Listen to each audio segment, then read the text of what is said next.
several infrastructure projects to the value of 100 billion rand in sectors such as roads, water, energy, and transportation as well.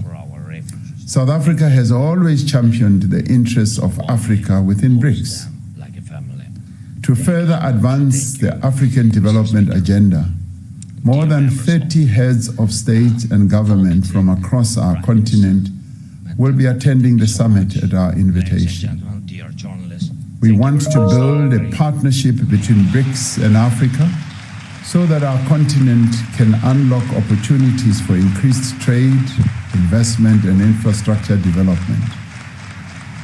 There are great opportunities for other BRICS countries to participate in the African Continental Free Trade Area by locating production and services in various countries on our continent, including our own, by partnering with local companies and local entrepreneurs.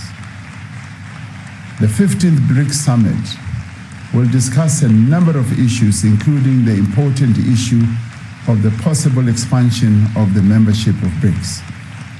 More than 20 countries from around the world have formally applied to join BRICS, and several others have expressed an interest in becoming part of the BRICS family. South Africa supports the expansion of the membership of BRICS. The value of BRICS extends beyond the interests of its current members. For its efforts to be effective, BRICS needs to build partnerships with other countries that share its aspirations and perspectives. An expanded BRICS will represent a diverse group of nations with different political systems that share a common desire to have a more balanced global order. In addition to other African leaders in attendance, we will also be welcoming leaders from several countries of the Global South whom we have invited. These include countries from the Caribbean and South America, from the Middle East, from West Asia, South Asia, and Southeast Asia as well. This BRICS Summit is particularly important as it is being held as the world is confronted by fundamental challenges that are bound to determine the course of international events for years to come. Our world has become increasingly complex and fractured as it is increasingly polarized and competing with each other in various competing camps.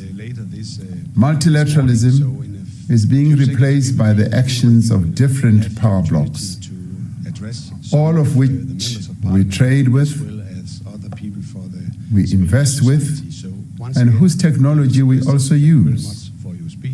It is for this reason that South Africa continues to advocate for an open and rules-based global governance, trade, financial, and investment system. It must be a system that does not depend on the exercise of power or unilateralism, but by advancement of the interests of the peoples of the world. It is in this rules-based system that we seek to advance African prosperity and industrialization. We seek to change the rules to be fairer, but ultimately we want to promote an open system of economic and political relations. Amid all these challenges, Africa remains at the center of our foreign policy. We are firmly committed to strengthening the African Union so that it increases its capacity to support the achievement of greater integration on our continent. We are working towards the full implementation of the African Continental Free Trade Area, which is set to eliminate trade barriers, boost intra-African trade, and achieve prosperity for all of Africa. It will also accelerate manufacturing and industrial capacity on our continent. Since the advent of vibrant trading Africa, South Africa's foreign policy depends on Africa being stable, on what our forebears inscribed in the Freedom Charter for our continent Africa to thrive. When they declared that silence South Africa shall we continue to work within the African Union, which respects the rights